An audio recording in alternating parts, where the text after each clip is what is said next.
Independência ou morte?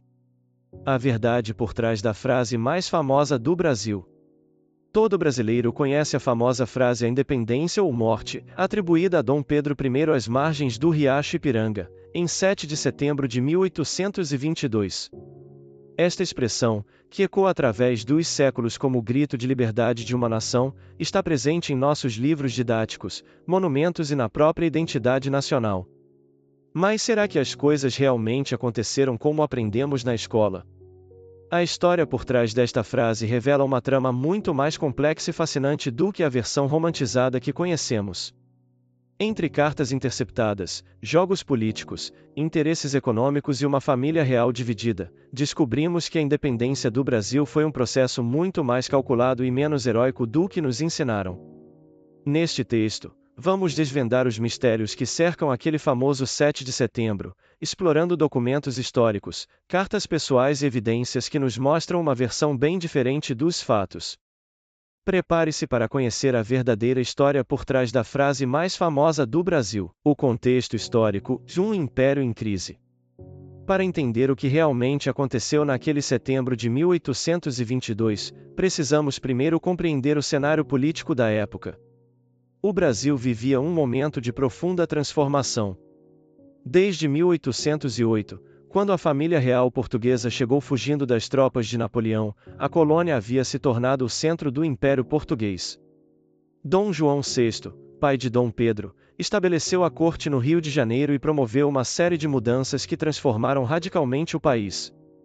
Portos foram abertos, indústrias incentivadas, e o Brasil ganhou uma importância política e econômica que nunca havia tido. Durante 13 anos, fomos efetivamente a sede do Império Português.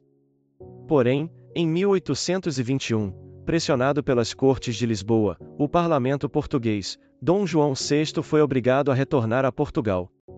Antes de partir, tomou uma decisão que mudaria para sempre o destino do Brasil, e deixou seu filho Pedro como príncipe regente, com poderes para governar em seu nome. As cortes portuguesas tinham planos bem claros para o Brasil, queriam reduzir novamente o país à condição de colônia, cancelando todas as conquistas obtidas desde a chegada da família real, exigiam o fechamento dos tribunais superiores, a redução dos poderes do príncipe regente, principalmente, o retorno de Dom Pedro a Portugal. Era exatamente essa tensão que dominava o ambiente político quando Dom Pedro recebeu as cartas que mudaram sua vida e a história do Brasil, as cartas que mudaram tudo. Contrariando a versão tradicional, Dom Pedro não estava fazendo uma viagem casual pelo interior paulista quando proclamou a independência. Na verdade, ele se encontrava em Santos por motivos bem específicos, queria verificar pessoalmente como estava a situação política na província de São Paulo e articular apoio para suas decisões futuras. No dia 7 de setembro de 1822, Dom Pedro estava retornando de Santos para São Paulo quando, às margens do Riacho Ipiranga, recebeu correspondências vindas do Rio de Janeiro.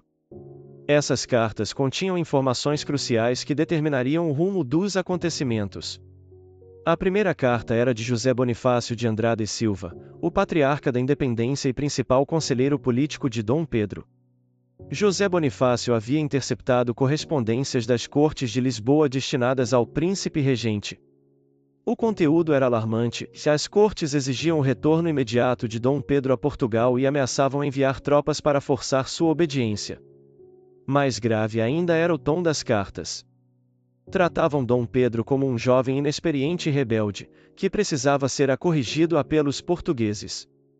Para um homem de 24 anos que já governava o maior território do Império Português há mais de um ano, essas palavras soaram como uma humilhação inaceitável. A segunda carta era de sua esposa, a arquiduquesa Leopoldina da Áustria. Mulher extremamente inteligente e politicamente astuta, Leopoldina havia se reunido com o Conselho de Ministros no Rio de Janeiro e chegado à conclusão de que não havia mais alternativa, ou o Brasil declarava sua independência, ou seria reduzido novamente à condição de colônia submissa. Na carta, Leopoldina escrevia com urgência: Pedro, o Brasil precisa de você. As cortes querem nos humilhar. É chegada a hora de decidir, ou ficamos e declaramos nossa independência, ou voltamos para Portugal como derrotados. Não há meio termo. A terceira carta vinha do próprio pai, Dom João VI. Embora oficialmente apoiasse as cortes, João VI enviou uma mensagem codificada ao filho. Entre as linhas formais, Pedro conseguiu entender o recado: seu pai não se oporia a uma eventual independência, desde que ela fosse feita de forma que mantivesse a unidade da família real. O momento da decisão. Após ler as cartas, Dom Pedro reuniu-se com os poucos acompanhantes que estavam com ele. Entre eles estava o Major Antônio Ramos Cordeiro, que deixou um relato detalhado do que realmente aconteceu naquele momento histórico. Segundo Cordeiro, Dom Pedro ficou visivelmente perturbado após a leitura das correspondências. Caminhou de um lado para outro por vários minutos, claramente pesando as consequências de suas possíveis decisões. Não foi um momento de arrebatamento heróico, mas sim de cálculo político frio e pragmático. O príncipe sabia que declarar a independência significava romper definitivamente com Portugal e assumir riscos enormes. Se falhasse, seria considerado um traidor e perderia tudo. Por outro lado, se conseguisse manter o Brasil unido e independente, tornaria-se o fundador de um novo império. Foi então que Dom Pedro tomou sua decisão. Dirigindo-se aos presentes, disse com voz firme: "E amigos, as cortes de Lisboa querem nos escravizar e perseguir. De hoje em diante nossas relações estão quebradas. Nenhum laço nos une mais a Portugal." Em seguida, arrancou do chapéu e da farda os símbolos portugueses e os pisoteou no chão. Desembainhando a espada, bradou: "E laços fora! Soldados, viva a independência, a liberdade e a separação do Brasil!" Mas onde fica a famosa frase: "a independência ou morte"? A verdade sobre o grito. A expressão "a independência ou morte", que todos conhecemos, não foi pronunciada exatamente da forma como aprendemos. Segundo as testemunhas presentes, Dom Pedro de fato gritou algo relacionado à independência, mas as palavras exatas foram diferentes. O Major Cordeiro registrou que Dom Pedro bradou: "E é tempo! Independência ou morte? Estamos separados de Portugal." Já outro testemunho, do coronel Manuel Marcondes de Oliveira Melo, afirma que as palavras foram: "De independência ou morte? Viva o Brasil independente!" A frase que se tornou histórica foi, na verdade, uma síntese poética criada posteriormente pelos historiadores românticos do século XIX. Eles pegaram os elementos centrais do discurso de Dom Pedro e criaram uma versão mais dramática e memorável para a posteridade. Isso não diminui a importância histórica do momento. Dom Pedro realmente declarou a independência do Brasil naquele 7 de setembro, e suas palavras, mesmo que diferentes da versão oficial, representaram uma ruptura definitiva com Portugal. Interessante notar que a decisão não foi tomada em um momento de pura emoção, como sugere a versão romantizada. Dom Pedro já vinha planejando essa possibilidade há meses, em conversas secretas com José Bonifácio e outros conselheiros. O momento às margens do Ipiranga foi apenas o estopim final de um processo político muito mais complexo: os bastidores da independência. O que poucos sabem é que a independência do Brasil foi resultado de uma articulação política sofisticada que vinha sendo construída há mais de um ano. José Bonifácio de Andrade Silva, o verdadeiro arquiteto da independência, havia criado uma rede de contatos que incluía políticos, comerciantes, proprietários rurais e até mesmo alguns portugueses que viviam no Brasil. O plano era claro: transformar o Brasil em um império independente, mas mantendo a monarquia e as estruturas sociais existentes. Não se tratava de uma revolução popular, mas sim de uma transição controlada pelas elites, que temiam tanto a recolonização portuguesa quanto uma eventual revolução social nos moldes da que havia ocorrido no Haiti. Dom Pedro estava perfeitamente ciente desses planos. Suas cartas pessoais, descobertas décadas depois, revelam um jovem muito mais calculista e politicamente astuto do que a imagem romântica sugere. Ele sabia que declarar a independência era um risco, mas também percebia que era a única forma de manter sua posição de poder e evitar ser humilhado pelas cortes portuguesas. A escolha do local também não foi casual. São Paulo era uma província estratégica, com uma elite local que apoiava a independência por razões econômicas. Proclamar a separação ali garantia o apoio de uma região fundamental para o sucesso do projeto. Além disso, Dom Pedro havia enviado emissários secretos para outras províncias, testando o terreno político. As respostas eram encorajadoras, e Rio de Janeiro, Minas Gerais e outras regiões importantes estavam dispostas a apoiar a independência, desde que ela fosse liderada por um membro da família real portuguesa. O papel de Leopoldina. Uma das figuras mais subestimadas na história da independência brasileira é a arquiduquesa Leopoldina. Filha do imperador da Áustria, ela chegou ao Brasil em 1817 para se casar com Dom Pedro, mas rapidamente se transformou em muito mais do que uma consorte decorativa. Leopoldina era uma mulher excepcionalmente educada e politicamente hábil. Falava várias línguas, entendia de economia e mantinha correspondência com importantes figuras políticas europeias. Quando Dom Pedro viajou para São Paulo, ela ficou no Rio de Janeiro como regente interina, uma função que desempenhou com grande competência. Foi Leopoldina quem coordenou a resposta política às exigências das Cortes de Lisboa. Reuniu o Conselho de Ministros, analisou a correspondência interceptada e chegou à conclusão de que a independência era inevitável. Sua carta a Dom Pedro no dia 7 de setembro foi fundamental para a decisão do príncipe. Mais importante ainda, Leopoldina usou seus contatos na Europa para garantir que a independência brasileira fosse aceita pelas principais potências. Sua correspondência com o pai, o imperador Francisco I da Áustria, e com outros governantes europeus foi crucial para o reconhecimento internacional do novo país. Infelizmente, a história tradicional brasileira sempre minimizou o papel de Leopoldina, preferindo focar na figura masculina e heroica de Dom Pedro. Documentos descobertos recentemente mostram que ela foi, na verdade, uma das principais arquitetas da independência brasileira. As consequências imediatas. A declaração de independência às margens do Ipiranga foi apenas o início de um processo político complexo que se estendeu por vários meses. Dom Pedro ainda precisava consolidar seu poder, enfrentar a resistência portuguesa em algumas províncias, e, principalmente, ser reconhecido como imperador. A primeira consequência foi a Guerra de Independência, que durou até 1823. As tropas portuguesas resistiram na Bahia, no Maranhão e em outras regiões, forçando o novo governo brasileiro a organizar um exército e uma marinha para expulsá-las. Foram meses de batalhas sangrentas que custaram milhares de vidas. Paralelamente, Dom Pedro precisava construir as instituições do novo país. Foi necessário criar uma constituição, organizar o governo, estabelecer relações diplomáticas com outros países e, principalmente, convencer as elites locais de que a independência era viável economicamente. O maior desafio era financeiro. O Brasil independente herdou as dívidas da colônia, mas perdeu o acesso preferencial aos mercados portugueses. Foi preciso negociar empréstimos com banqueiros ingleses e estabelecer novos parceiros comerciais, um processo complicado que quase levou o país à bancarrota nos primeiros anos. Dom Pedro também enfrentou resistência interna. Muitos brasileiros, especialmente entre a elite comercial, temiam que a independência trouxesse instabilidade política e econômica. Foi necessário um trabalho político intenso para manter a unidade nacional e evitar que o país se fragmentasse em várias repúblicas regionais, como aconteceu com a América Espanhola. O mito se consolida.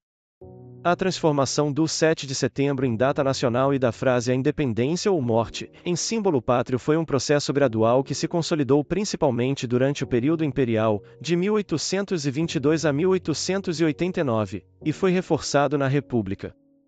Dom Pedro II, filho de Dom Pedro I, teve um papel fundamental na criação dessa narrativa heroica. Durante seu longo reinado, de 1840 a 1889, ele patrocinou artistas e historiadores que criaram uma versão romantizada da independência, adequada aos interesses políticos da monarquia brasileira. O famoso quadro A Independência ou Morte, pintado por Pedro Américo em 1888, é o exemplo mais conhecido dessa construção mítica. A obra mostra Dom Pedro em um cavalo branco, de espada erguida, cercado por soldados em uniformes impecáveis, em um momento de pura inspiração heroica. É uma imagem poderosa, mas que tem pouco a ver com a realidade histórica. Na verdade, Dom Pedro estava montado em uma mula, usava roupa de viagem simples e estava acompanhado por um pequeno grupo de civis e militares. O cenário também era bem diferente, não havia multidões ovacionando, mas apenas algumas pessoas que testemunharam um momento político crucial. A consolidação do mito continuou durante a República. O 7 de setembro tornou-se feriado nacional, foram construídos monumentos, e a história da independência passou a ser ensinada nas escolas de forma cada vez mais dramatizada. A famosa frase virou parte do hino da independência e foi gravada em bronze no monumento do Ipiranga. Novas descobertas históricas. Nas últimas décadas, historiadores brasileiros e estrangeiros fizeram descobertas importantes que mudaram nossa compreensão sobre a independência do Brasil. O acesso a arquivos anteriormente fechados e a análise mais rigorosa de documentos antigos revelaram aspectos surpreendentes daqueles eventos. Uma das descobertas mais interessantes foi a correspondência secreta entre Dom João VI e Dom Pedro. Por muito tempo se acreditou que pai e filho haviam rompido definitivamente com a independência. Na verdade, eles mantiveram contato secreto, e Dom João VI chegou até mesmo a dar conselhos políticos ao filho sobre como governar o novo país. Essa correspondência revela que a independência brasileira foi, em parte, uma estratégia da própria família real portuguesa. Dom João VI percebeu que seria impossível manter o Brasil como colônia diante da pressão das elites locais e das mudanças políticas na Europa.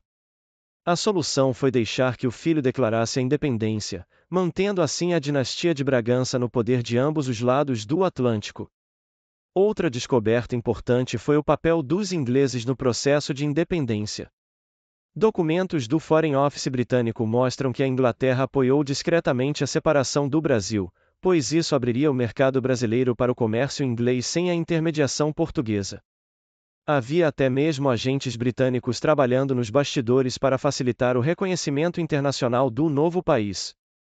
Também foram descobertas evidências de que a famosa frase "a independência ou morte" já vinha sendo usada por políticos brasileiros meses antes do 7 de setembro. José Bonifácio chegou a usar uma expressão similar em discursos no Rio de Janeiro, o que sugere que Dom Pedro pode ter simplesmente repetido um slogan que já circulava nos círculos independentistas: o contexto internacional. Para entender completamente a independência brasileira, é preciso situá-la no contexto internacional da época.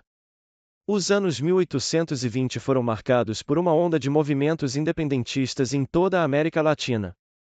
Simón Bolívar libertava a Venezuela, a Colômbia e outros países do norte da América do Sul, enquanto José de San Martín fazia o mesmo no sul. O Brasil era uma anomalia nesse processo. Enquanto as outras colônias americanas se tornaram repúblicas depois de guerras sangrentas, o Brasil conseguiu uma transição relativamente pacífica mantendo a monarquia. Isso foi possível graças à presença da família real no país e à habilidade política de líderes como José Bonifácio. As potências europeias assistiam a esses acontecimentos com preocupação. A Santa Aliança, Rússia, Áustria e Prússia, defendia o princípio da legitimidade monárquica e estava disposta a intervir militarmente para restaurar o poder dos reis. Por isso, era crucial que a independência brasileira fosse reconhecida como legítima pelas principais potências. A Inglaterra desempenhou um papel fundamental nesse processo. Os britânicos tinham interesses econômicos importantes no Brasil e preferiam um país independente que pudesse comerciar livremente a uma colônia controlada por Portugal. George Canning, o ministro das Relações Exteriores britânico, trabalhou ativamente para facilitar o reconhecimento da independência brasileira. Os Estados Unidos também apoiaram o Brasil, como parte da doutrina Monroe, que defendia o princípio da não interferência europeia nas Américas. O reconhecimento norte-americano, em 1824, foi importante para legitimar internacionalmente o novo país. As contradições da independência. Um dos aspectos mais complexos da independência brasileira é o fato de ela ter sido conduzida pelas mesmas elites que se beneficiavam do sistema colonial. Não houve uma revolução social profunda como na França ou no Haiti, mas sim uma transferência de poder controlada que manteve intactas as estruturas sociais e econômicas existentes. A escravidão continuou sendo a base da economia brasileira, e os grandes proprietários rurais mantiveram seu poder político. Os indígenas permaneceram marginalizados, e a maior parte da população livre continuou excluída da participação política. Em muitos aspectos, a independência foi mais uma mudança administrativa do que uma transformação social profunda. Essa contradição gerou tensões que marcaram toda a história do Brasil imperial. Por um lado, o país havia conquistado sua soberania política, por outro, mantinha estruturas sociais profundamente desiguais que limitavam o desenvolvimento nacional. Essas tensões explodiram em várias revoltas regionais ao longo do século XIX, como a cabanagem no Pará, a balaiada no Maranhão e a Revolução Farroupilha no Rio Grande do Sul. Dom Pedro I também enfrentou essas contradições em sua própria trajetória. Após declarar a independência como um ato de coragem e patriotismo, ele governou o país de forma autoritária, fechou a Assembleia Constituinte em 1823 e outorgou uma Constituição que concentrava enorme poder em suas mãos. Essa postura gerou crescente oposição, que culminou em sua abdicação em 1831. Conclusão: o legado de uma frase. A verdadeira história por trás da frase "a independência ou morte" é muito mais complexa e fascinante do que a versão simplificada que aprendemos na escola. Ela nos mostra que a independência brasileira foi resultado de um cálculo político sofisticado, envolvendo interesses econômicos, articulações diplomáticas e estratégias familiares que iam muito além do momento heróico às margens do Ipiranga. Isso não diminui a importância histórica daquele 7 de setembro de 1822. Dom Pedro realmente tomou uma decisão corajosa que mudou para sempre o destino do Brasil. Mesmo que suas motivações fossem mais pragmáticas do que heroicas, mesmo que a frase famosa seja uma reconstrução poética, o fato é que naquele momento nasceu oficialmente a nação brasileira. Compreender as nuances e complexidades dessa história nos ajuda a ter uma visão mais madura de nosso passado. Em vez de heróis perfeitos e vilões absolutos, descobrimos personagens humanos, com virtudes e defeitos, que tomaram decisões difíceis em circunstâncias complicadas. A frase "a independência ou morte" continua sendo um símbolo poderoso da nacionalidade brasileira. Mas agora sabemos que por trás dela existe uma história rica em detalhes surpreendentes, jogos políticos sofisticados e personagens fascinantes que merecem ser conhecidos em toda a sua complexidade. Essa é a verdadeira lição da independência brasileira, que nossa história é muito mais interessante e instrutiva quando a conhecemos em toda a sua riqueza e ambiguidade, sem os filtros românticos que muitas vezes a simplificam. O Brasil nasceu não de um gesto heróico isolado, mas de um processo político complexo que ainda hoje nos ensina sobre os desafios e possibilidades de construir uma nação.